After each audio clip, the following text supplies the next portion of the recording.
hell? Jesus Christ! What the hell happened to my birds?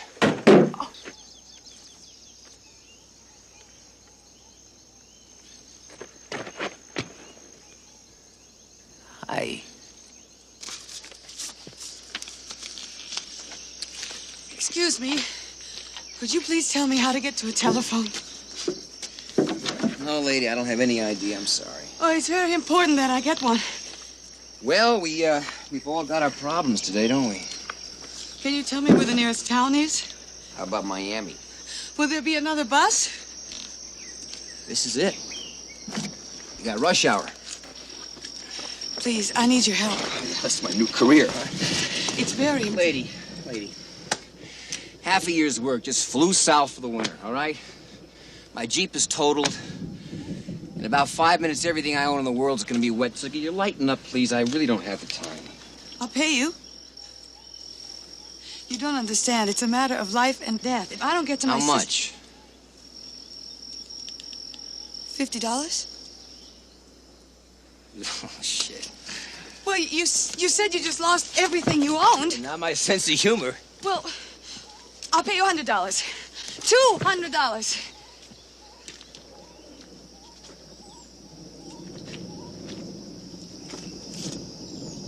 I'll do it. For $5. What? I'll pay you $250. Now, I ain't cheap, but I can be had. My minimum price for taking a stranded woman to a telephone is $400. Will you take $375 in traveler's checks? American Express? Of course. Got a deal. Howdy, how's it going? Thanks for joining me.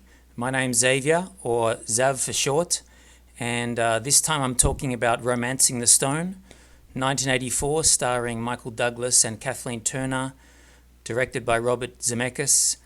And in my previous movie review, I talked about 6 Days, 7 Nights, starring Harrison Ford and Anne Heche. And this is the movie that most reminds me of that. So the connection is, without Romancing the Stone, you probably wouldn't have 6 Days, 7 Nights. So there's been several copycats, and I think 6 Days, 7 Nights is the best copycat, or that's not, copycat's not the right term, inspired by. Actually, there was a movie that came out 2 years ago, The Lost City. That was much more of a copycat, starring Sandra Bullock and Channing Tatum. And the reason I say that was much more of a copycat because in that movie, Sandra Bullock, she's a fiction writer, not a romantic novelist, and basically she ends up living the adventure in one of her books, the same as Kathleen Turner's character in Romancing the Stone. So, by now, maybe it seems like a bit of a trope. I think there are other movies where similar things have happened, but it's kind of like Romancing the Stone started that genre. I'm not sure how to articulate that genre exactly, but, of course, there's always been romance in adventure movies, but Romancing the Stone took it to another level, and that was a key component of those other two movies I mentioned, The Lost City and 6 Days, 7 Nights. And 6 Days, 7 Nights, an underrated movie. So, and if you want to check out my movie review, that was the previous one I did. Have a look at that. But, okay, so I watched this movie as a child. I guess it wasn't at the cinema. It probably, it came out in 84. I probably watched it in 85 or 86. I think I watched Temple of Doom in 85 on TV. And then I think in 86 we rented Romancing the Stone VHS tape. So, back then, if I saw anything that looked kind of adventurous, anything with the jungle cover, I was immediately interested. And also I was obsessed with crocodiles back then, crocodiles, alligators. For me, crocodiles and alligators, they were always like, the real dinosaurs. Of course, I like dinosaurs too, and I actually reviewed Jurassic World Rebirth last week. But, most kids my age back then, they were much more into dinosaurs. I always thought crocodiles and alligators were the coolest. I used to have a bunch of crocodile and alligator toys. I don't anymore, but I've got this carved wooden iguana from Thailand, so that can substitute for this talk. But okay, back to the movie. So yeah, I saw it. I would have been 7 or 8 years old, and back then, I wasn't able to concentrate on the story from beginning to end. And I think when we rented actually, my first impression of the movie when we rented it was maybe it was the wrong video. Sometimes they'd put the wrong video VHS cassette tape in the wrong cover, and so the beginning of the movie, it's like a Wild West cowboy movie, and so Kathleen Turner's character is recalling this book that she's just written, one of her romantic novels. And what's her character's name? Sorry, Joan Wilder. Yeah, Joan Wilder. She's this lonely yet successful romantic novelist living in New York City. And, she's single and she's always pining for the ideal man. And her ideal man is the, honest, forthright, integrity, straight shooter, no cons, no lies, and kind of the silent type. But anyway, the movie opens in this, looks like an old Western, and they actually filmed that in Zion National Park, very beautiful scene. It's actually quite erotic because there's this woman in this, shed or this old house in this beautiful backdrop of the magnificent red sandstone cliffs and boulders. And, she's basically her voluptuous boobies are almost out there in this see-through dress. And so, as a 7 or 8 year old, I didn't know what to make of it. I mean, I had no problem with boobies, but it just didn't seem like the movie that I thought I was hoping to watch, which was some jungle adventure movie, with crocodiles and Tarzan swings and whatnot. So there's this long intro, and yeah, finally got over that. I don't know how long it goes, maybe 5, 6, 7 minutes. And then it cuts to her apartment and you see she's crying. She's just finished her book and she's crying about how beautiful her story is.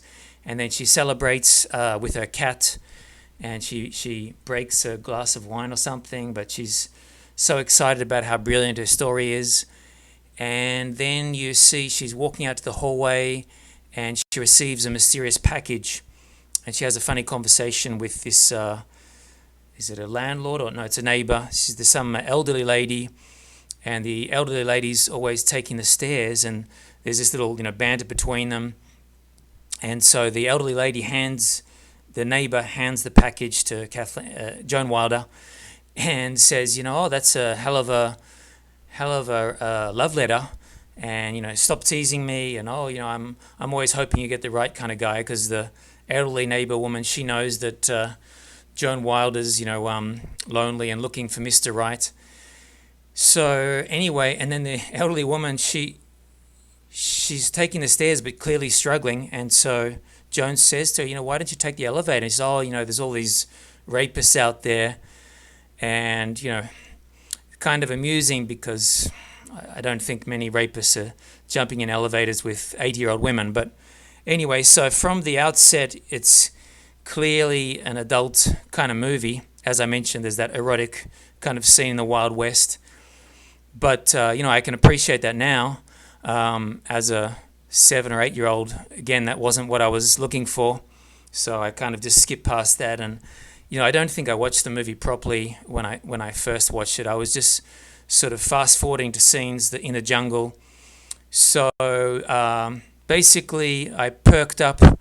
It got exciting when there's a bus crash in the hills in Colombia. Like, I guess it's the foothills of the Andes, because the Andes stretch into Colombia. But, it was actually filmed in Mexico. They wanted to film in Colombia. I mean, Michael Douglas is the producer and Robert Zemeckis, the director. Apparently they wanted to film in Colombia, but at the time you had, all the drug issues going back and forth with America, cocaine Escobar, I guess he was on the rise then. I guess he kind of peaked in the mid or late 80s. I think Escobar died in the early 90s, was it? But, he was the richest man in the world. So it went from, Howard Hughes, the world's richest man back in the 1950s or 40s, 50s. And then in the 80s, you had Pablo Escobar, this drug cartel. So the story's set in Colombia, and there's this backdrop of these drug cartels. I mean, Escobar's not mentioned in the movie, but there is a scene where there's a abandoned cargo plane that's crashed in the jungle, and it's full of drugs. I mean, it's they're smoking marijuana, but it's kind of insinuated that it's more serious drugs. And there's an encounter with a humorous guy in a little village there, and he actually helps out Douglas and Turner's characters.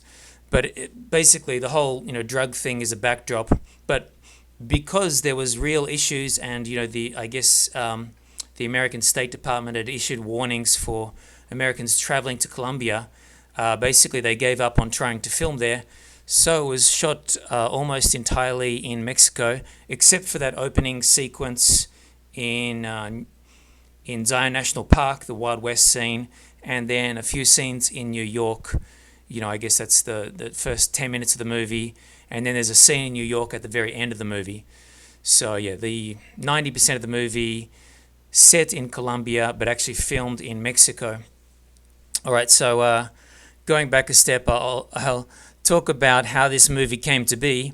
So it's quite a a legendary, tragic story. The script was written by Diane Thomas, and this is actually the only script she ever completed. This is a sole screenwriting credit or completed script. She did help out on some other movies, and she was even working with George Lucas and Steven Spielberg on a script for a third Indiana Jones movie. So this was because of the success of Romancing the Stone. After that, Spielberg approached her, and she was very much in demand.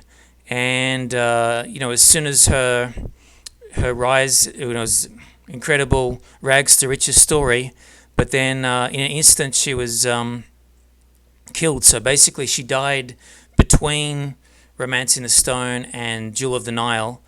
She died 6 weeks before the release of Jewel of the Nile, the sequel to Romancing the Stone that came out a year later. And yeah, really incredible story, incredibly sad.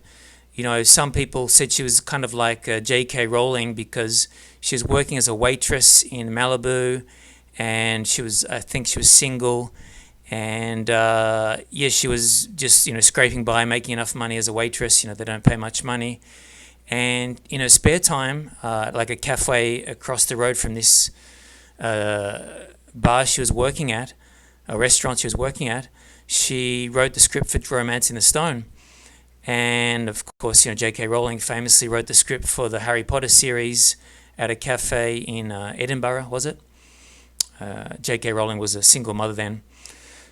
But anyway, so Michael Douglas, he was mostly known as a TV actor in the 1970s. These days they use the term Nepo baby, but he was the son of Kirk Douglas and Diana Dill.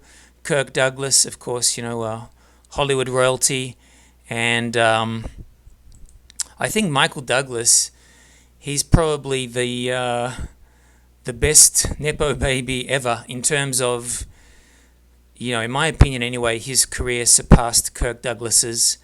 Of course, I haven't watched all of Kirk Douglas's movies. I've seen Spartacus. There's a movie I love with Kirk Douglas, came out in the early 1990s called Greedy, and that also had Michael J. Fox in it. Michael J. Fox, who worked with Robert Zemeckis in the Back to the Future movies, and the Back to the Future movies, they were only greenlit because of the success of Romancing the Stone. So, sorry if you've seen my other movie reviews, I go off on various tangents, but I'll try to stay more focused here. So, okay, just have to talk briefly about the script. So, yeah, written by Diane Thomas and completed in 1978, I think it was, the year I was born. And in 1978, Michael Douglas, he was busy with his movie The Coma, which came out He was like the second lead in that, and I guess he was filming the China Syndrome. He was producer, and he also co-starred. He was like the second or third character. Jane Fonda, Jack Lemmon. Yeah, he was in a couple of movies in 78 and 79 that were well received. They didn't make a bunch of money, but he was a TV actor on the streets of San Francisco. And he basically, as a nepo baby, it was hard for him to get a breakthrough. I mean, it was easy for him to meet directors, and it was easy for him to be on movie sets, but according to him and according to a lot of these second generation stars, they're often overlooked because it's assumed that, well, you were born with a silver spoon, and we're only talking to you because of who your father is or your mother is, and in Michael's case, because of Kirk Douglas. So, he was struggling in the 1970s to kind of get his foot in the door in the movie business. Did One Flew Over the Cuckoo's Nest, starring Jack Nicholson, and they became lifelong friends. And that won Academy Award, so Best Movie. So he got a credit as the Best, producer. And then many years later, he won a Best Actor Award for Wall Street. But, Wall Street, I don't think he would have got the movie Wall Street if it wasn't for Romancing the Stone, because Romancing the Stone was basically his breakout hit movie as a leading man. So he'd been in the China Syndrome, Coma, but they were smaller movies, and he was second or third fiddle in those movies. And he'd been in a TV movie, Running, 1979, and another TV movie, It's My Turn, in 1980. The Star Chamber, 1983. That didn't do much. So, but he had a good eye for scripts, and so he was very wise to get a hold of One Flew Over the Cuckoo's Nest. That was, a legendary get. So, actually, I think he got that from his dad. I think, Kirk Douglas bought the rights to that movie, but he didn't produce it, and it was just kind of sitting on the shelf there. And Michael asked his dad, can I have a go at that? And Kirk agreed to let him have it. So, definitely, we can say Michael got a big leg up there thanks to his dad giving him the script. But, he went after it, and he turned it into a legendary movie, incredible movie. So then he was a TV actor, and according to him, and well, it's not just according to him. I mean, if you listen to anyone from that era, I guess this was true all the way up until maybe 10 years ago. I mean, now because of Netflix and Amazon and Apple TV, and because, basically people aren't going to the cinema like they used to. I mean, the Marvel movies made a lot of money, but even the Marvel movies, people are not interested in superhero movies like they used to be. So basically in the 1970s, 80s, 90s, if you're a TV star, it was very hard to transition to the movies. And Michael Douglas said this, and apparently some famous director or movie studio head said to him, if people can see you for free every day, like when he was on the streets of San Francisco, I think that went for 6 or 7 years in the 1970s, why would they want to pay to see on the big screen? Because the idea was that movie stars should have an element of mystery behind them. And now it's totally different again because of social media, and you've got people like, Dwayne Johnson and Will Smith and Jack Black who are, have their YouTube channels, Zac Efron and, a bunch of these people. I think that may be changing a bit now. Maybe they've realized that they're overexposed, but a lot of these, movie stars, they're in TV shows. Even Dwayne Johnson was in a TV show with some football thing. What was that called? I forgot. But yeah, now you have Hollywood movie stars who are in TV shows. They're on Instagram. They're on YouTube. They're on Twitter, X. They're everywhere and totally overexposed. And maybe they feel they have to do that to stay in the game. Like they are put under pressure by studios to have a social media presence. I know recently with the movie Jurassic World Rebirth, Scarlett Johansson, she was asked by Universal Studios to, have a Instagram page or something, and she didn't want to do it. So she's wisely, in my opinion, never been into social media. But getting back on track, which is very hard for me to do. So Michael Douglas basically struggled to become a movie star. And, you know, the first movie that he produced and also co-starred in was The China Syndrome. Came out in 79. They filmed it in 78. So that was the same year I was born, the same year that Romancing the Stone was written by Diane Thomas. So yeah, I'm getting lost in the weeds. But anyway, it's interesting to think about those few years because, yeah, Michael Douglas was really struggling to become a movie star. And basically, it finally happened for him thanks to Romancing the Stone. And then 3 years after that, he got his Academy Award for Wall Street and Fatal Attraction, Black Rain, Basic Instinct, Wonder Boys, Falling Down, my favorite Michael Douglas movie. That's an incredible movie. That came out in 1993. He should have won an Academy Award for that. Wasn't even nominated. I think in terms of acting, Falling Down is Michael Douglas's best movie. And I talked about Harrison Ford in my previous movie review, which, these two movies remind me of each other well. 6 Days, 7 Nights was clearly inspired by Romancing the Stone, in my opinion. And I think Harrison Ford's best movie, acting-wise, was Mosquito Coast. But both Mosquito Coast and Falling Down, they're very heavy psychological dramas. They're very depressing. I mean, if you care about the protagonist, they're depressing, but incredible acting. So, and then why am I talking about Michael Douglas and Harrison Ford again? Because my two favorite adventure movies of all time came out in 1984, Temple of Doom and Romancing the Stone.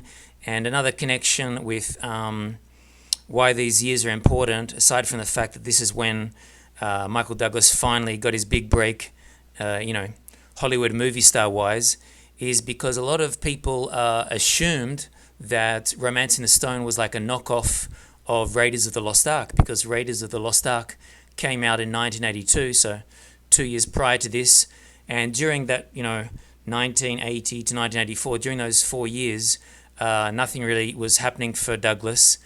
But he did find the script in 79, I think it was, and it was written in 78. So the script for Romancing the Stone, written by Diane Thomas, was actually written before Raiders of the Lost Ark. Perhaps it's true that the studios were more willing to back a movie like this, an expensive jungle adventure, because of the success of Raiders of the Lost Ark that came out in 1982. The budget on this movie was $10 million. Actually, it looks like it costs a lot more than that, and I think they really they shot on a shoestring budget. It's kind of incredible because the climax of the movie is in this incredible fort, a real fort in Veracruz, and what's the name of that fort in Mexico? I don't speak Spanish, so my pronunciation will be off. San Juan de Ulua, Castle of San Juan de Ulua. Someday, if I ever get to Mexico, I would love to visit this fortress. So this is the climax of the movie. It was built between 1535 and 1769. Okay, that's a long time to build, 200 years in the making. And there was a museum inaugurated at the fortress in 1984. Coincidentally, the year Romancing the Stone came out. I wonder if that was because of the success of the movie or anticipation of the success of the movie that they built that museum there. So incredible backdrop for the end of the movie there. But again, I'm getting off track. Certainly no copy of Raiders of the Lost Ark. There is romance in Raiders of the Lost Ark, and there's romance in Temple of Doom. I'll talk about Temple of Doom, sometime soon, and I'll talk about Raiders of the Lost Ark sometime soon.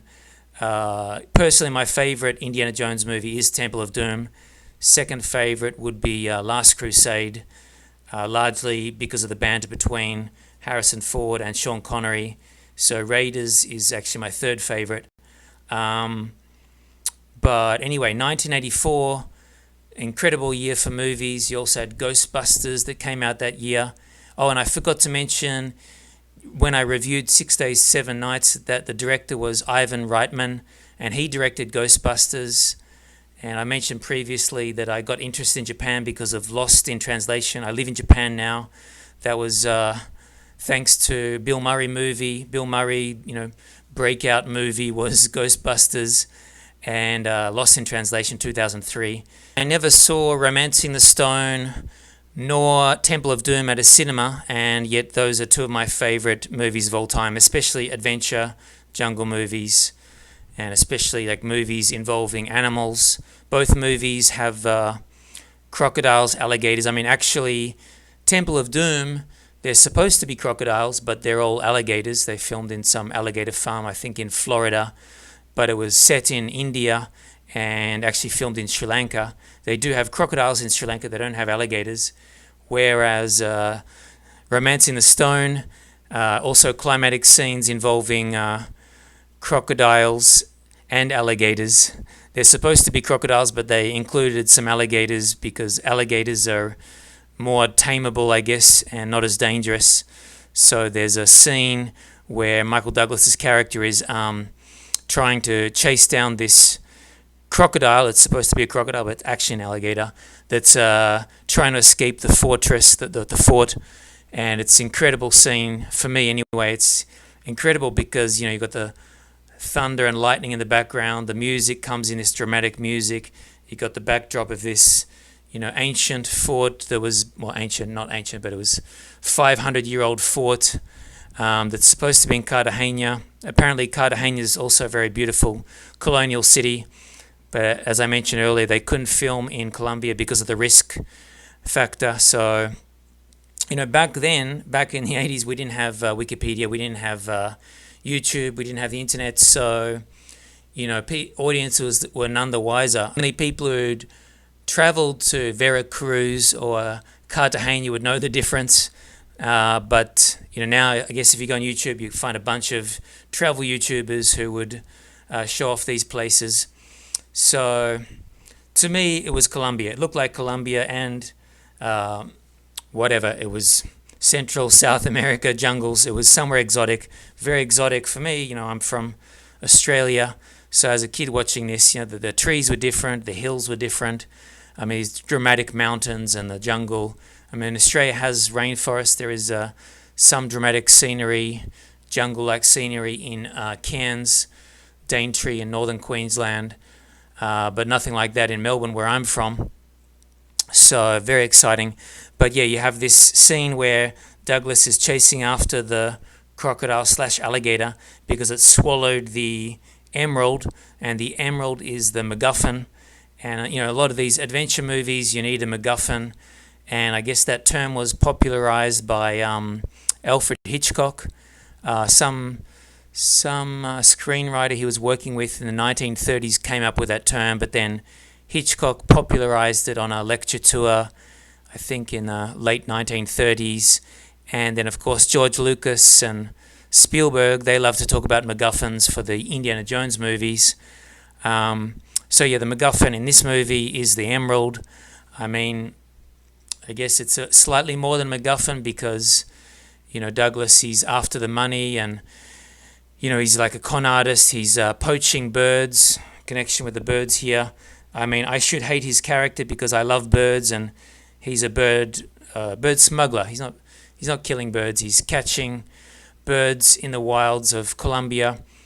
There's a scene where Joan Wilder's character, Kathleen Turner, she heads off into the hills in Colombia and crashes into Douglas's Jeep.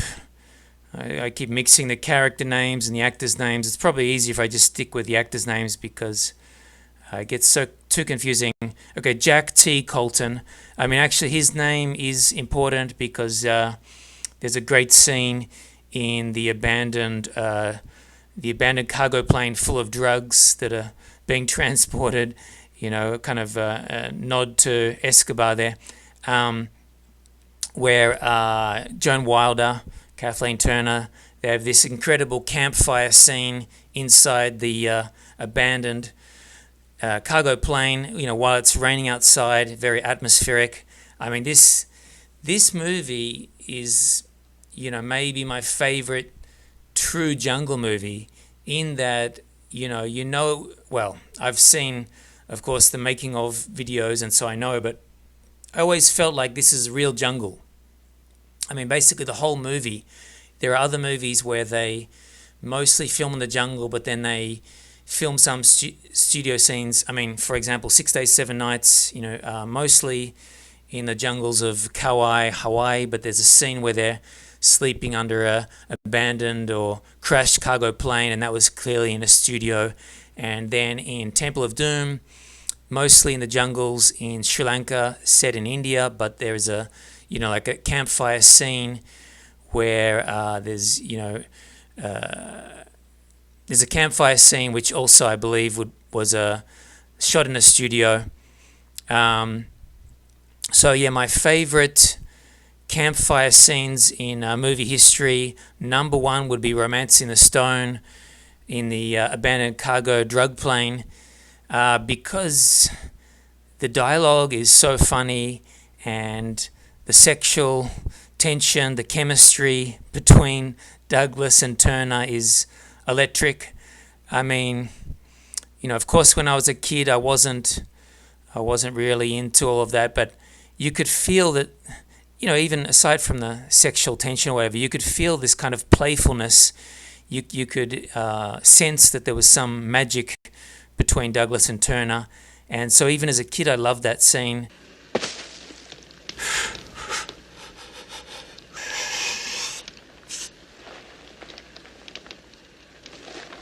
Yeah, that's what I call a campfire.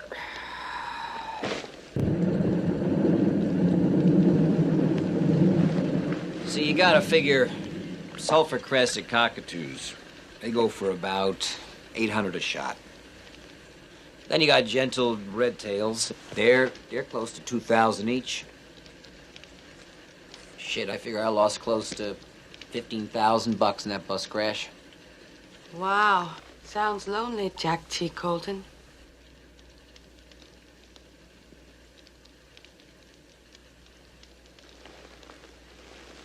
Well, what does the T stand for?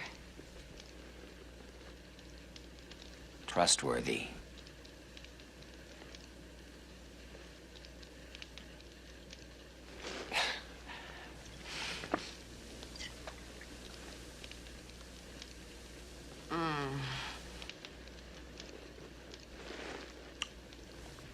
Oh, man, I tell you, one hell of a morning. It's turned into a bitch of a day. Like I loved camping as a kid. I did Boy Scouts, Cubs Boy Scouts, went camping in the forest and loved looking for animals, looking for kangaroos, looking for eagles, lizards. We didn't have crocodiles in Melbourne, but we had lizards and other animals, cool animals. We had fruit bats which appeared in Temple of Doom, but they called them giant vampire bats. Fruit bats in the botanical gardens in Melbourne and Sydney. So Michael Douglas, he actually got his, he got whacked. He said that he passed out.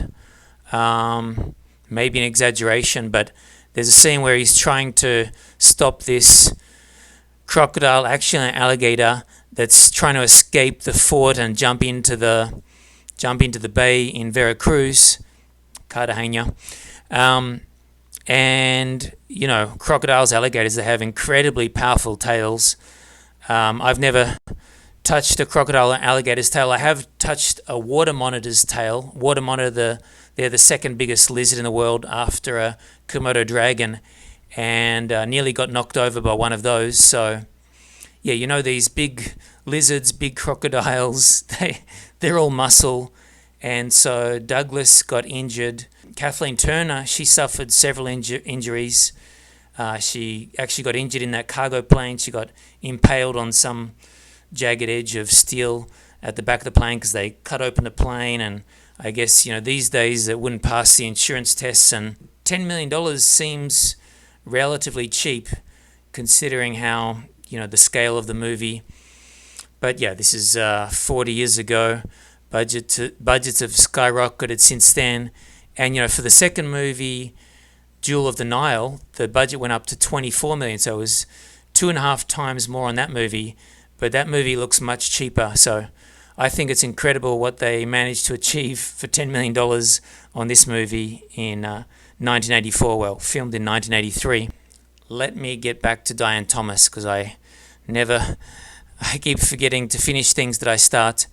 So there was a bidding war on her script. I think that was in 1979, and Douglas got a hold of it, and then he went to the restaurant where she was working as a waitress to meet her, and apparently they got on very well, and he paid $250,000, and this is in 1979, and that's incredible considering she was a first-time screenwriter. She was a complete unknown waitress. For a first-time screenwriter, waitress, waiter, to be offered $250,000, complete unknown, incredible. And so a lot of people criticized Douglas. I mean, he had friends in the business, maybe he was referring to his dad, Kirk Douglas, who knew a lot about the business, but people that were around Douglas, they said, what are you doing? You're crazy to spend all that money on a total unknown and a script that's unproven. So it took a long time for them to make the movie. So he purchased it in 1979, but then it took another 5 years for the script to turn into reality. And apparently he was trying to get Christopher Reeve, who famously, became Superman in 1978. He was also they were going after Sylvester Stallone, he became a huge star thanks to Rocky and then the Rambo movies. Famously, Sylvester Stallone turned down the movie in favor of Rhinestone, and Rhinestone was a complete bomb, and kind of ironic that both movies have stone in the name, so Sylvester Stallone chose Rhinestone instead of Romancing the Stone, and yeah, he totally regretted that. He admitted that was a big mistake, and I think they also went after Paul Newman, and even Clint Eastwood was mentioned at one time, but the closest they came to getting a big star, and remembering that Douglas was not a big star at the time, so the studio didn't want him, and he wasn't even thinking himself to do it, because at this time he was just thinking about trying to make money as a producer, and he wanted to do something very different from One Flew Over the Cuckoo's Nest. That was a psychological, heavy, kind of depressing drama set in a mental asylum, and this was a humorous, romantic jungle adventure. So yeah, he wanted to show his diversity, his range as a producer. But after all these big stars turned it down, some of his friends said, why don't you do it? And then he said, yeah, that's a good point, because there weren't many great roles, and he wasn't being offered, great roles. And as I said, from the China Syndrome, 1970, which he produced and which he put himself in, he wasn't the main star. Main star in that was Jane Fonda and Jack Lemmon. So Michael Douglas had third billing. So he did put himself in that movie, but as the third wheel kind of thing. So he realized that this would be great, and he realized he wanted to do it. I guess he came to that conclusion after all these other actors turned it down. But the studio didn't want him. And also the studio didn't want Zemeckis because he had made a couple of movies that didn't do well financially. He had made 1941 and Used Cars. And I think Douglas was a fan of used cars. So Zemeckis had no movies between 1980 and 1984. It's a 4-year gap. But Zemeckis' big dream was to make Back to the Future. So he was only allowed to make Back to the Future because of the success of Romancing the Stone. And actually, Zemeckis was on board to direct Cocoon, but because the studio, they were so disappointed with the dailies that they saw from Romancing the Stone that they thought he was, wasting money and wasting time, wasting money. I mean, the movie only cost $10 million, which, again, for the scale of the movie, seems very cheap for me, but apparently the studio thought he was blowing money and being reckless in the jungles of Mexico. And, maybe he was being a bit reckless because both Michael Douglas and Kathleen Turner got injured. Douglas got injured getting whacked out by the alligator tail while it was trying to escape the fort. And that alligator actually did escape the fort. So actually, I don't know if that's the shot that they show in the movie, but in the movie it jumps into the bay, and apparently that happened in reality. But it's the one that jumped into the bay in the movie. They show it with its jaw open, and Douglas is saying, where do you think you're going? But actually they had its jaw shut with a wire. But once it got into the bay, somehow the wire got loose. And so the alligator trainers, the crocodile trainers, the trainers were dealing with both crocodiles and alligators. They dived in, and it took like a day or something to recapture this alligator. And by that time, the wire had come off. So incredibly dangerous. And apparently one of the trainers got his hand bit, severely bit, but he was wearing a Rolex watch. And apparently the alligator bit into the Rolex watch on his hand, and that was the only thing that stopped his hand completely coming off. So talk about fiction and reality. Talk about fiction and reality. The lines are blurred. Same with previous movie I reviewed, 6 Days, 7 Nights, which reminded me of this movie. That's why I'm doing that now. The connection, because obviously inspired by that movie, where Harrison Ford is playing a pilot who crash lands, and Harrison Ford actually crash landed his plane 10 years ago in a golf course in Beverly Hills. Very lucky to survive that. And Indiana Jones, he can fly, but he can't land. So in this movie, you have Douglas wrestling an alligator, crocodile, and getting whacked in the tail. And then you have the villain in the movie, Zolo, the main villain. They have a couple of villains, but the scariest villain, what was his name? So yeah, Colonel Zolo, played by Manuel Ojeda. So at the end of the movie, he gets his hand bitten off by a crocodile, but in reality, one of the alligator trainers, he had his hand bit in the bay next to the Veracruz fort, but luckily he had his Rolex watch on, and luckily the alligator bit into part of that watch, which stopped the hand completely coming off. So the scenes you see in the movie, apparently 95% of the crocodile and alligator scenes you see in the movie, apparently they were with real crocodile and alligators, and Douglas mentioned that. So I think they only used like a fake croc for that one scene where the Zolo's hand is bitten off.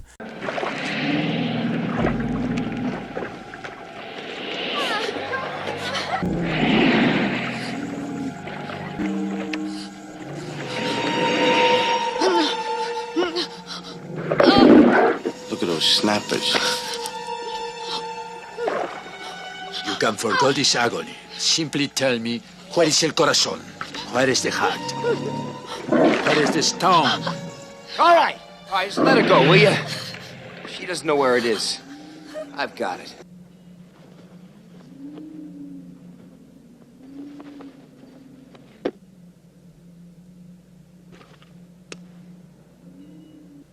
Choke on it.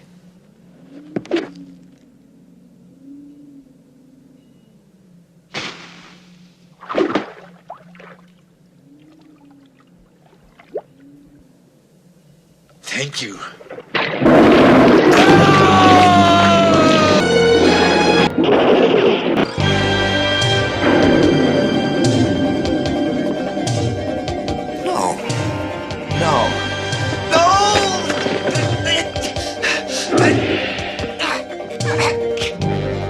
Where do you think you're going, huh, pal? Come on, cough it up. And Kathleen Turner, she had several accidents with the mudslide. She got impaled on that cargo plane, as I mentioned. And in a fight scene, she had to had her head knocked on one of the stones on the fortress. So she had stitches on her head. She had stitches on her arm from being impaled and some other issue. So, the actors really suffered in this movie. Douglas got knocked out by the alligator tail. The trainer had his arm bitten off. So, maybe the studio, who was the studio behind this? Oh, it was 20th Century Fox. So, they had so little faith in Zemeckis as a director, partly because of probably how dangerous this movie was. And, maybe you wouldn't get this movie made these days, because these days all the crocodiles and alligators, that'll be CGI. And so the movie has a real grittiness to it, even grittier than Temple of Doom. I mean, Temple of Doom is incredible, and there's a lot of great action scenes in that, and Harrison Ford, very incredible physical actor. They used a real rope bridge, but that was a stuntman. The climatic scene of Temple of Doom rope bridge, that was a real rope bridge that they had one chance, one take to get it right, because they blew it up, and then later it became a dam. But of course, like the minecart chase in Temple of Doom, that was all miniature models, and there's some CGI, some green screen in Temple of Doom. But Romancing the Stone, back when I was a child, I knew nothing about green screen or whatever. But of course, children know, you have a sense of what's real and what's fake. And I never played computer games. I mean, maybe these days kids can't tell the difference because they're glued to their phones playing games, Switch, Twitch, what are they called? I've got no idea. I don't play games. And of course, Gen Z on Instagram, TikTok, whatever. And but I always felt as a kid that I could differentiate between something that was real and something that was fake. And I always loved crocodiles. As I said, I was obsessed with crocodiles back then. To me, they were the real dinosaurs. So I was more excited by crocodiles and alligators in movies than I was by dinosaurs. Romancing the Stone used crocodiles and alligators the best way. So I love those scenes, and I love now reading up on how dangerous it was, and the fact that Michael Douglas was, whacked, and the trainer had his arm nearly bitten off. But everybody survived, and so Robert Zemeckis, he lost his job as the director of Cocoon during the filming of this, because 20th Century Fox, they lost confidence in him, which is ironic because it's the success of this movie which enabled Zemeckis to make Back to the Future, incredible movie. Michael J. Fox, that was his big, break in the movies, and that enabled him to transition from TV. Michael J. Fox in Family Ties that enabled him to transition to the movies, being in Back to the Future. And Michael J. Fox also in that great movie starring Kirk Douglas that I love, I think came out in 1994, Greedy. So apologies for my scattershot explanation, but great movies remind me of other great movies, great actors remind me of other performances, so that's how my brain works. Robert Zemeckis, I'm not a big fan. I mean, he has made some incredible movies, and this is a classic, of course. Back to the Future, amazing. Especially I love Back to the Future, the original 1985, Back to the Future Part 2, 1989. Not a big fan of the third one. Forrest Gump, incredible movie. And Castaway, incredible movie. Fire.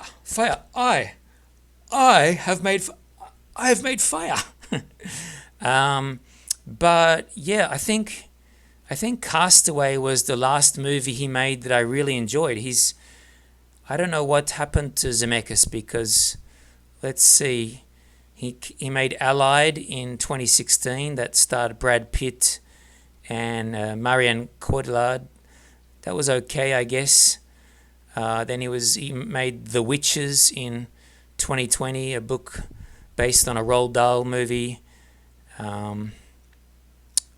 Pinocchio 2022. But yeah, so his filmography kind of disappointing after Castaway. So he had an incredible run there. So many incredible movies from Romancing the Stone 1994 to Castaway 2000. But I don't know what happened to him. I mean, he reminds me of James Cameron a little bit, in that James Cameron and Robert Zemeckis, they're both kind of obsessed with the technical side of movies. And actually Kathleen Turner mentioned that. I mean, she, both the criticism and praise, she said he had a great vision for the movie, but she struggled working with him in Romancing the Stone because he didn't really know how to talk to actors, and she came from a theatre background, and she wanted advice on her character. Oh, another director that reminds me of that is Ridley Scott. So famously, Ridley Scott and Harrison Ford, they didn't get on during the making of Blade Runner.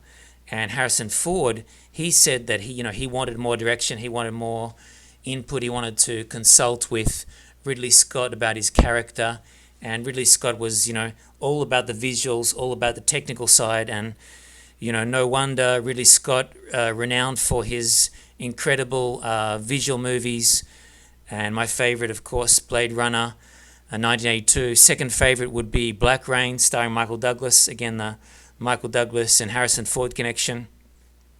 They've never been in a movie together, but two of my favorite actors of all time and two of my favorite movies of all time both came out in 1984. Ridley Scott, Robert Zemeckis, and James Cameron, all incredible directors who've made many iconic movies, but all known to be more obsessed with the technicalities and the visuals. And so many actors have, complained or struggled or argued with. So Kathleen Turner, she said she didn't really get along with Zemeckis during the making of this. They, patched it up later and they worked together again. She was a voice actress in Who Framed Roger Rabbit. And but apparently Douglas always liked Zemeckis. So Douglas was struggling to transition to become a film actor, and Zemeckis was struggling to get his career off the ground after two kind of box office disappointments. And it looked like this movie was really make or break for both Zemeckis and for Douglas. I mean, that's how it looks in retrospect, because Zemeckis lost the directing role for Cocoon during the making of this movie. They later, 20th Century Fox, they actually realized they made a mistake because Romancing the Stone was a box office hit, and so they said, "Oh, sorry, you can have the movie back now." But he said, "Oh, sorry, I'm moving on." So he'd already moved on to Back to the Future, which he got the green light on thanks to the success of this movie. And this movie really propelled Michael Douglas. And so Douglas, he had a golden run there. Big fan of Douglas, as I said. Favorite fun movie starring Douglas would be Romancing the Stone. Favorite serious movie, Falling Down. But Falling Down, it's got a lot of humorous moments. It's a very dark comedy. Another dark comedy that Douglas was in with Kathleen Turner and also Danny DeVito. So Douglas, DeVito, Kathleen Turner, they made 3 movies together. Romancing the Stone, Jewel of the Nile came out a year later, and then War of the Roses. Recently, there's a remake of War of the Roses. What's it called? Just Roses. But that was a great comedy. I actually enjoyed watching that movie as a kid, so it came out in 1989. I watched War of the Roses at the cinema with my parents. I mean, it's a very dark movie. They, spoiler alert, they both die at the end. So you have this husband and wife who, they're very horny for each other at the beginning, and then he becomes a successful something. What does he become? They become very wealthy, but then gradually they hate each other. I mean, it's more that Kathleen Turner hates Douglas's character, but then there's a lot of shenanigans that go on. But they both die at the end of the movie. So I like my dark comedies, and I like very dark thriller. Falling Down. So Falling Down, Michael Douglas's character dies at the end of the movie, but it's actually not a completely depressing movie because you have Robert Duvall's character. It's kind of the yin and yang between them, and he's the cop down on his luck who's being pestered by his mentally ill wife, and he gets to have his moment by killing Douglas's character at the end of Falling Down. He gets his redemption arc, and so if you think about Duvall as the protagonist or the hero of the movie, I mean, he is the hero of the movie. Douglas is the anti-hero, but that movie to me doesn't depress me because it has a kind of redemption arc for Duvall's character. But War of the Roses, that's a real bummer. And it is a great comedy. I love seeing scenes from that movie, but to watch it from beginning to end, basically, I like romantic movies. I like happy stories, and that's why I'm talking about this movie. It has a happy ending, as does 6 Days, 7 Nights, the previous movie I talked about. So yeah, I guess I'm a bit of a sap for classic romance, happy endings.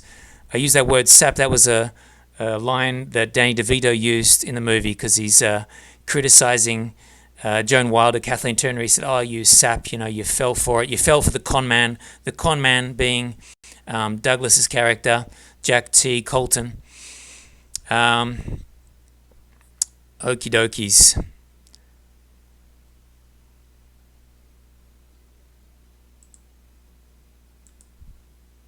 Oh, Danny DeVito and Michael Douglas, they were famously roommates in New York. I guess it was the late 60s or early 70s. And it must have been early 70s because Danny DeVito mentioned that Douglas was starring in The Streets of San Francisco, and he mentioned that while Douglas was off in San Francisco filming that, he still paid the rent, which he appreciated. And Danny DeVito was like a struggling theater actor at that stage. And I don't know when Taxi started, but he got his breakout role in Taxi. But basically, Danny DeVito was kind of asking Douglas, please give me a role in that movie, Romancing the Stone. And Douglas said, oh, sure.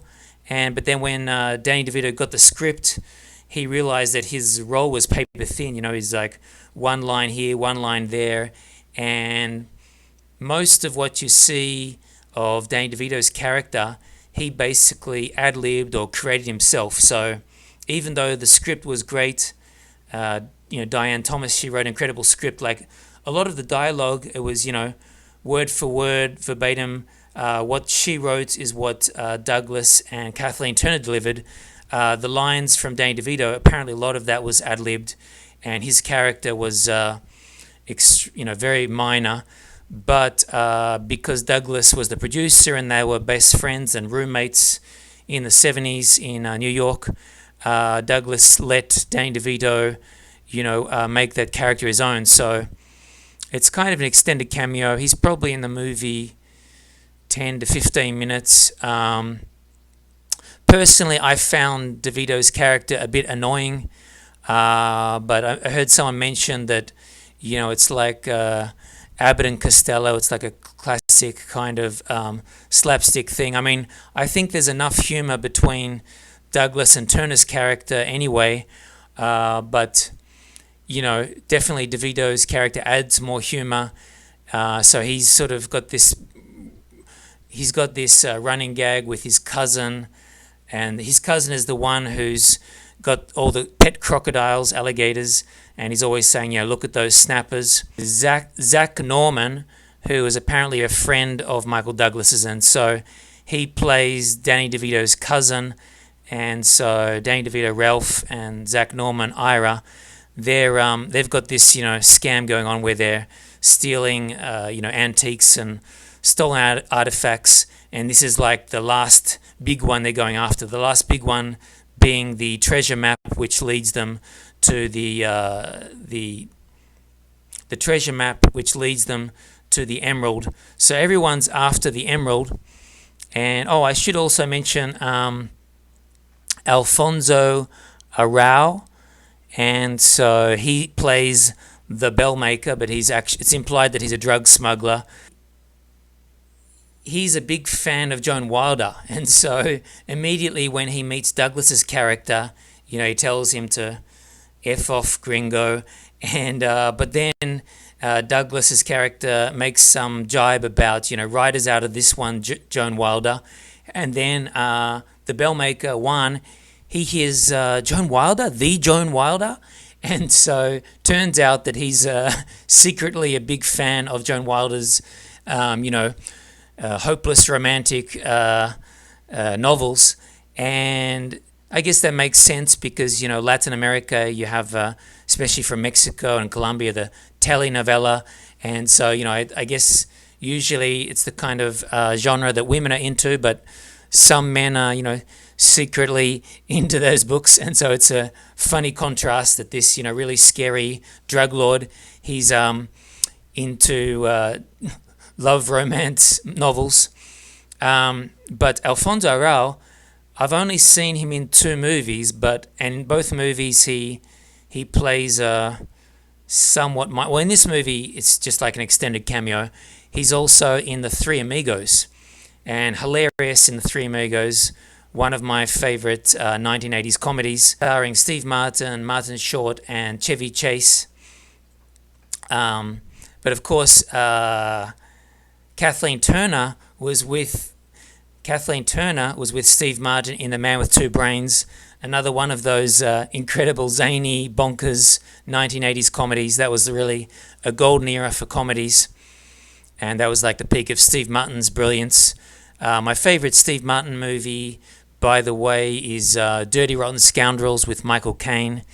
And, speaking of scoundrels, so Jack T. Colton, very much a scoundrel, very much a con man, very much kind of a sleazy guy, and you get the feeling that Michael Douglas was a bit of a sleazy guy. I mean, he's charming, but he had that run of sex trilogy with Fatal Attraction, Basic Instinct, and Disclosure. My favorite of those would be Basic Instinct, and Basic Instinct really made Sharon Stone's career, and that was filmed in San Francisco, very atmospheric and incredible movie. Check that out if you're into erotic thrillers. On Kathleen Turner's filmography, so she was in Body Heat. That was like her breakout role, and from that movie, she basically plays this femme fatale, and so a very sexy, kind of dangerous woman. And the same in The Man with Two Brains, even though The Man with Two Brains is a bonkers comedy, Steve Martin comedy, she's this bullbuster, femme fatale kind of character, and so she was brilliant in both Body Heat and The Man with Two Brains as this very sexy, seductress, but very scary. And then in Romancing the Stone, she plays this naive, hopeless romantic character, and at the beginning, she's very much a damsel in distress kind of character, but basically she has a great arc where by the end of the movie she's very competent. I mean, she ends up killing Zolo's character. It's a funny scene where Douglas is busy rescuing... It's a very funny scene where Douglas is busy wrestling the alligator to get the emerald out of it, and he's got this dilemma to get his gun or to get the alligator or to try and save her, and finally he does the right thing and lets go of the alligator, and then he tries to scale the wall of this fortress, and apparently he did his own rock climbing in that. So Douglas was very much into his exercise. Another movie that it came out a few years earlier, Running, that was a made-for-TV movie. He actually ran marathons to get in training to be a marathon runner for that movie. And apparently one of his hobbies was rock climbing. And so he wanted to incorporate his, hobby rock climbing, just as I think Harrison Ford was glad to incorporate his hobby of flying planes into 6 Days, 7 Nights. So there's this humorous scene where he lets go of the alligator. He tries to use his gun to, help Joan Wilder being attacked by Zolo, and then his gun doesn't work, and then he has to try and scale the fort wall, and halfway up he slides down, and this is very much kind of a slapstick, back to the Charlie Chaplin, Buster Keaton kind of thing, where he keeps falling down the wall, but finally he gets up there, and by the time he gets to the top of the wall to save the day, already too late, because Turner, Joan Wilder, she's managed to put the cigarette in Zolo's face and then whack him with a piece of wood, and he's caught on fire from this lantern, and then he collapses into the crock pit, which he was trying to push her into, and he's got his arm bitten off by the crock from an earlier scene. So a great dramatic finale there. And then there's like a brief moment where, happy ending. She's with her sister. Everyone's happy. But Douglas, he still wants to get the emerald, and so he's about to dive into the water after the crocodile, actually an alligator, which actually did escape into the bay in Veracruz. And so she said, you're leaving me? So she's got a sister. I mean, the whole point of the movie for her was to rescue her sister. She's done that. I mean, that was they talk about the great thing about, travel is half the fun is getting there. And, especially with life, you go for a certain goal or target, and then along the way you realize that it wasn't what you wanted after all. So her whole goal was to rescue her sister, which, of course she wanted to save her sister, but also she wanted to fall in love, because she's, living vicariously through her characters, and finally the real romance happens to her. So as I said, this has become a trope now, but I think, Diane Thomas basically started this genre, and I think Romancing the Stone got that started, and undoubtedly movies like 6 Days, 7 Nights and Lost City have definitely borrowed heavily from Romancing the Stone. So Douglas is about to go after the emerald, because he's all about the money. He's originally the bird smuggler. Oh, I should mention briefly about the birds. My favorite scene in the movie is where they're having that campfire scene. Favorite campfire scenes in movies: Romancing the Stone in the abandoned drug cargo plane, Temple of Doom in the jungles of India, actually Sri Lanka, and The Three Amigos, which is the desert scene, obviously in a studio, and it's kind of a cartoonish thing with the owl and the coyote kind of sing along with Douglas and Martin, with the coyote and the owl and the tortoise singing along with Steve Martin, Martin Short, and Chevy Chase. So yeah, my favorite campfire scene. Why do I love this so much? I don't know. It's just there's a incredible atmosphere in that airplane, and incredible sexual tension. As a kid, I didn't get it. I mean, I got it, but I didn't get it. I think, kids aren't stupid. I mean, you see your parents kissing. You'd rather see your parents, hugging or holding hands than shouting at each other and divorcing. So maybe that's why, War of the Roses has mixed feelings for me, because I went to see that with my parents, and my mother was a big fan of Michael Douglas. I mean, honestly, I became a fan of Michael Douglas thanks to my mum, because I guess she showed me Coma and the China Syndrome, and I was very young. I think I saw Coma, before I saw Romancing the Stone and the China Syndrome, and so she was always praising Michael Douglas, and those movies are very, very scary. It's a wonder I don't have PTSD about going to hospitals from Coma. That movie, Michael Crichton directed that and wrote the screenplay. Michael Crichton, Jurassic Park. Hello, everything's connected. Forget about 6 degrees of separation. In Hollywood, it's like everything's 2 or 3 degrees of separation. So, China Syndrome, produced by, co-starring Michael Douglas, directed by, screenplay written by Michael Crichton. Jurassic Park, you couldn't think of more different movies, but, all these directors, producers, writers, actors, they're often interlinked. Great movies, the great ones, often interlinked, or at least my taste. I find that the movies that I like, there's often a connection with all of these. So it's this kind of bittersweet moment where she's rescued her sister. She's had this incredible romance adventure, but it's not the happy ending she wants because he's about to dive into the water and he says, you'll be all right. And so it's, kind of bittersweet ending, it seems like. And then they cut back to New York and she's written a book. And this time it's basically, non-fiction. It's basically her true adventure that she's written. And so her editor is basically crying, and her editor is never emotional about her books, but this one really gets to her, and I guess it gets to her because, it's a great true romance. I mean, not actually, but,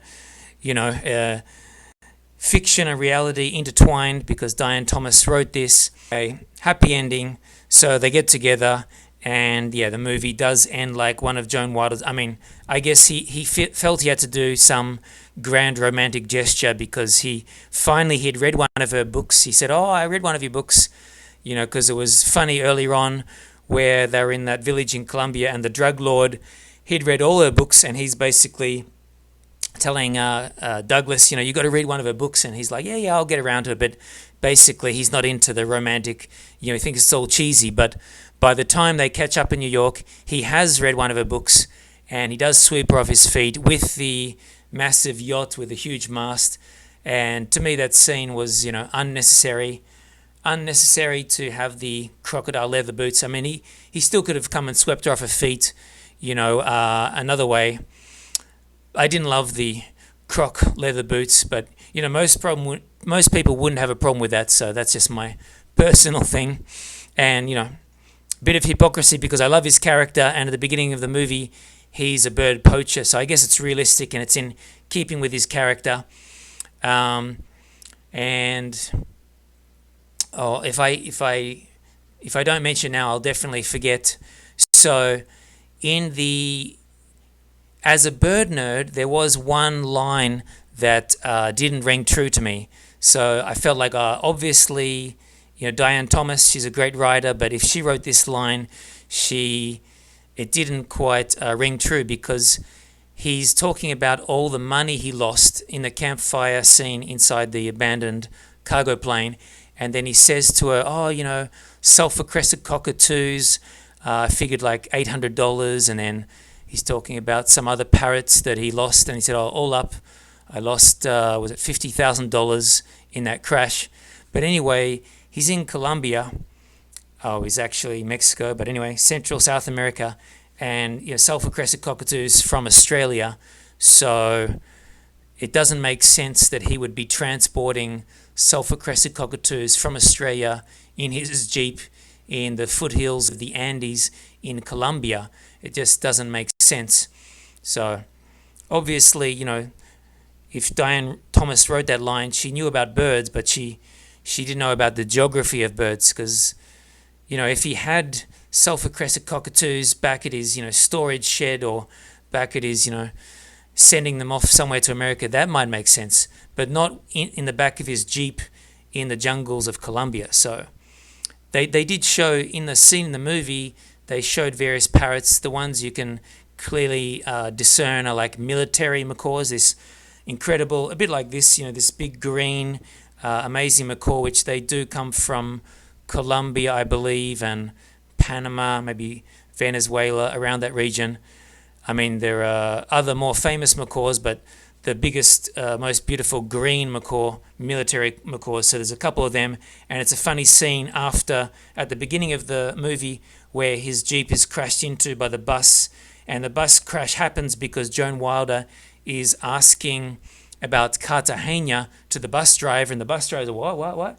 He doesn't speak English, and then he crashes, and then all the people in the bus, these, Zolo calls them peasants, but all these, village people, when they get out of the bus, they immediately realize that, there's these free birds there. They recognize that these parrots are worth keeping as pets, maybe keep in the house or maybe sell them. So they immediately steal all these birds, including the military macaws.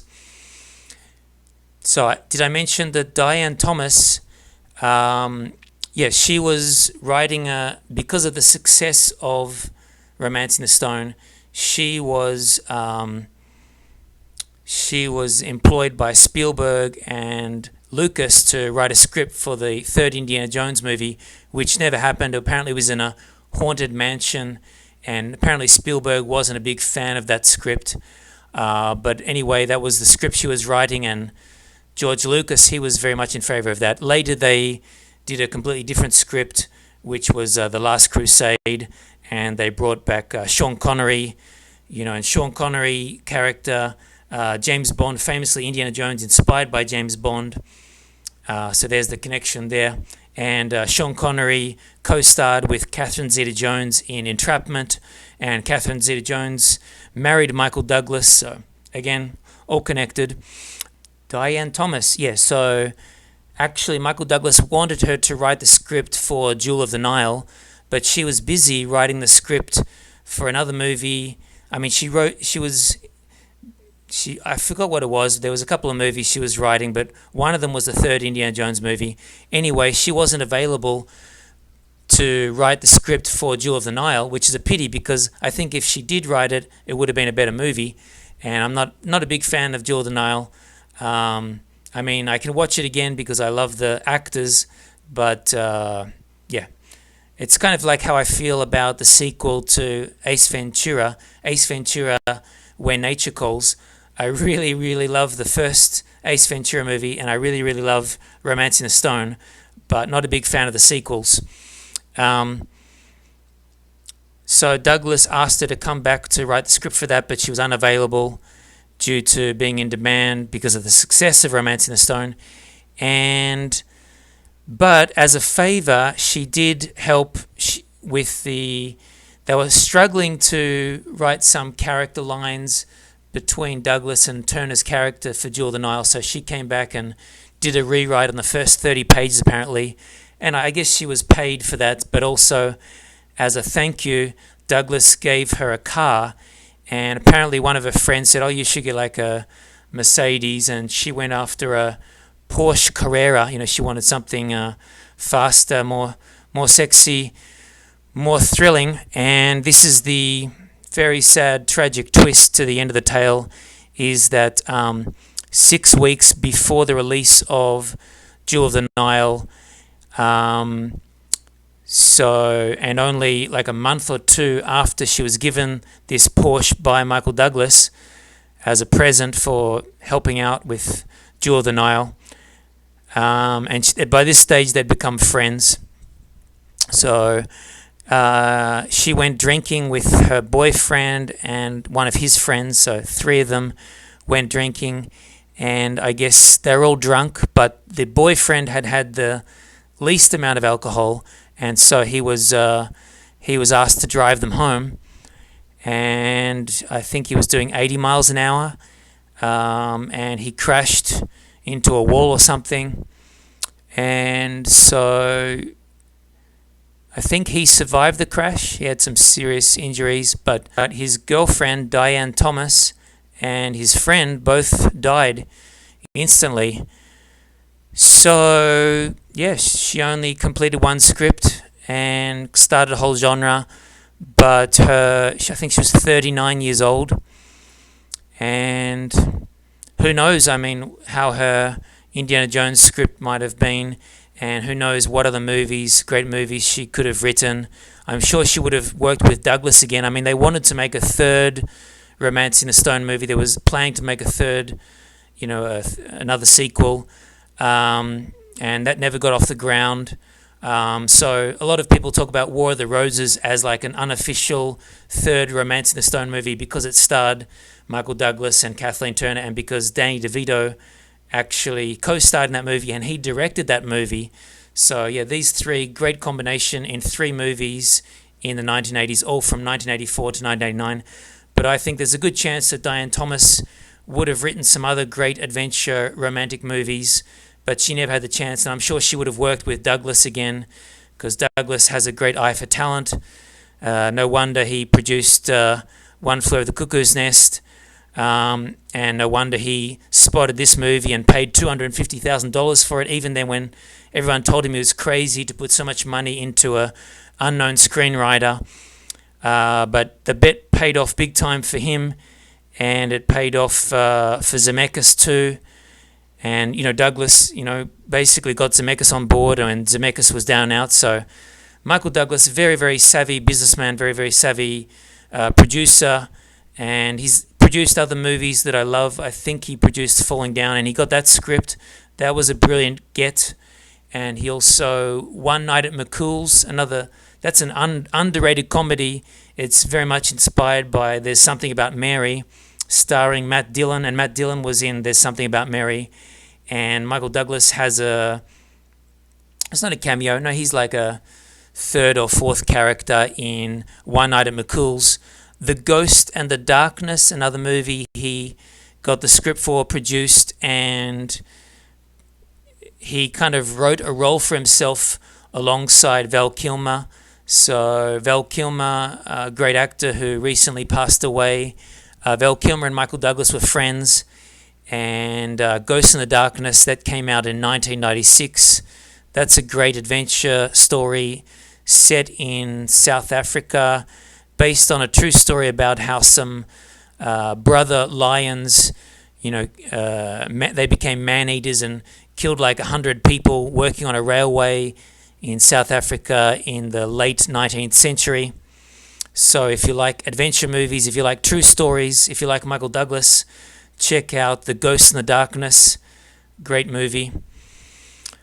But I'm going off on too many tangents, and once again my movie review is 2 or 3 times longer than I intended. If you're watching this movie review, if you've stuck with me this long, then I'm assuming you're also a fan of the movie. Probably a lot of the information I've mentioned you already knew, but perchance you heard something new. I'm happy about that. And if you haven't watched the movie, sorry about all the spoilers. You should definitely check it out. 1984, one of the greatest years in movies. Let me see. The Karate Kid, all-time classic. Beverly Hills Cop, all-time classic. Ghostbusters, all-time classic. Temple of Doom, my favorite Indiana Jones movie, my favorite adventure movie. Romancing the Stone, my second favorite adventure movie. Splash, Police Academy. Okay, going down the line there, but 1984. Wow, what a great year for movies. And so I feel like 1984, especially with adventure movies, especially with Temple of Doom and Romancing the Stone, this set the benchmark for all adventure movies going forward. And it's kind of the high watermark. I mean, in my opinion, they never reached that peak again. If you're into dinosaurs, then I guess 1993 Jurassic Park, which many people consider the best Jurassic movie, that would be maybe another high watermark for adventure movies. But if you're talking about practical effects, and before 1984, there was just nothing even close. I mean, of course, okay, superhero movies, Superman with Christopher Reeve, sure, and Star Wars, sure, but for like the classic jungle movies, can't get any better than Temple of Doom and Romancing the Stone. So I do hope that someday they'll get back to that, and I really hope that they stop using all the CGI. Not a fan of Jungle Cruise a few years ago. Had some okay scenes, but I don't like, computer game movies. Uncharted a few years ago, that was disappointing. These were some of the best movies ever. But, a lot of people, my generation, Gen Z, were overly nostalgic, perhaps. And I did enjoy Jurassic World Rebirth. It's certainly nowhere near as good as Temple of Doom and Romancing the Stone. But maybe going forward we'll get some other great adventure movies, because I know other people have complained that they're getting sick and tired of all the CGI and getting sick and tired of the lame scripts. Can we get back to, great dialogue, great chemistry, and great banter? Yeah, that's what I call a campfire. Okay, guys, have a good one. Thanks for listening. Hope you enjoyed it. Take it easy. Ciao for now.